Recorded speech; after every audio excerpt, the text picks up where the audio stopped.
కాస్ట్లీకి ఎక్స్పెన్సివ్కి తేడా ఏంటి చెప్తాను, జాగ్రత్త వినండి. కాస్ట్లీ అంటే దానికి పడ్డ రేటు, మనం ఏ ధర పెట్టుకుంటాము. ఫర్ ఎగ్జాంపుల్ ఒక కారు ఇన్నోవా అది 26 లక్షలు నేను కొన్నప్పుడు, స్విఫ్ట్ 7 లక్షల చిల్లర. ఇప్పుడు నాకు రెండిట్లో ఏది కాస్ట్లీ ఏది ఎక్స్పెన్సివ్ చెప్పాలి మీరు. మనము ఎంత ఇన్వెస్ట్ చేసాము అన్నది కాదు, మనము దాని నుండి ఎంత రాబడి రప్పించగలిగాము అంటే అది మనకి ఎంత ఉపయోగపడింది అనే దాన్ని బట్టే ఈ రెండు డిసైడ్ అవుతాయి. ఇన్నోవా 8 years లోనే 2 లక్షలు తిరిగాను, స్విఫ్ట్ 15 సంవత్సరాలు 1 లక్ష తిరిగా. అవి కరెక్ట్ నెంబర్స్ కాదు కానీ ప్రస్తుతానికి మన అజంప్షన్ కి. అంటే ఏది ఎక్కువ ఉపయోగపడింది నాకు? Innova. Safety wise air bags ఉన్నాయి, ABS ఉంది, అన్నీ ఉన్నాయి. Okay, so it can protect me better. Swift కన్నా ఇన్నోవాలో వెళ్తే అలసట తెలియదు, కంఫర్ట్ లెవెల్ వేరేగా ఉంటుంది. ఎందుకు ఎక్కువ ఇన్నోవాలో తిరిగానంటే అది ఇంకా ఎక్కువ కంఫర్ట్ కనుక.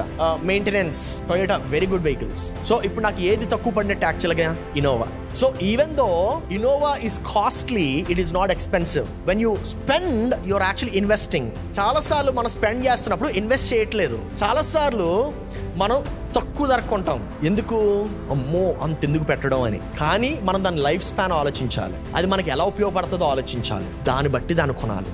అప్పుడు నీ expense, it is not expensive, it is an investment. It is not about how high the value it is. The value can actually depreciate. ఎప్పుడు డిప్రిషియేట్ అవ్వగలదంటే నువ్వు దాన్ని సరిగ్గా సద్వినియోగపరిచినప్పుడు.